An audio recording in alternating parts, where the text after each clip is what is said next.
niste normalni, sve držite u tim torbicama. Ima to, i toliko slojeva imaju te torbice, znači to meni nije vjerovatno. Znači ja sam bio sa bivšom se svađao oko tih torbica i svega toga.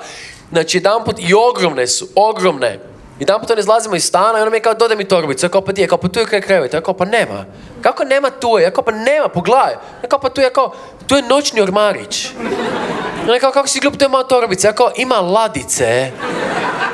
I već 2 dana stoji čaša vode na tome. To je pokućstvo. I ona meni, kako si glup, kao, ha! Znaš kada je torbica prevelika? Kad ti treba zalet da ju uzmeš. Jer vi ih više ne možete nositi normalno, je tako? Ne, gotovo je to. Više se ne nosi na ramenu, nego su toliko teške, toliko pune stvari da ih nosite ovdje. Jer vam treba pomoć druge ruke. Vi se ne možete normalno upoznat s ljudima, gotovo je to. Vi dođete nekom, ja sam Marija, ne bim ti dala ruku. Ako dam ti ruku, pašće mi od torbica, onda živim ovdje, to je to. Ne mogu dignuti tu torbicu više.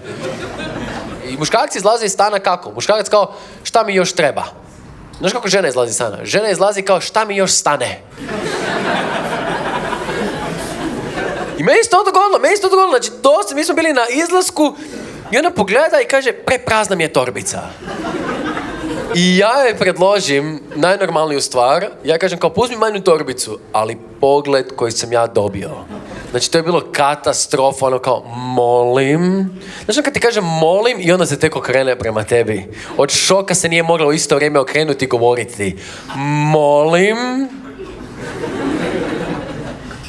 I ja kažem šta? I ona kaže da se pojem tamo s malom torbicom ko neka seljanđura koja nema doma stvari. Jako to niko nikad nije pomislio. To si glopsi ne razumiješ. I ja kao, dobro, šta ćeš uzeti? Glava, ona kao, mogla bi uzeti produžni kabel. I sad ja se smijem njoj, kako se vi nasmija, ja se smijem njoj u facu. I kao, di ćeš uzeti produžni kabel? Vidim, pogledam u nju, ona namata već kao, ja kao, šta će ti? Ona kao, šta ako smo vani u klubu, tekne mi mobitel, utičnica je skroz, tamo što će neka glupača plesat u klubu dok ste vi na mobitelima. Ja kao, pa da, svi ćemo plesat, ma molim te.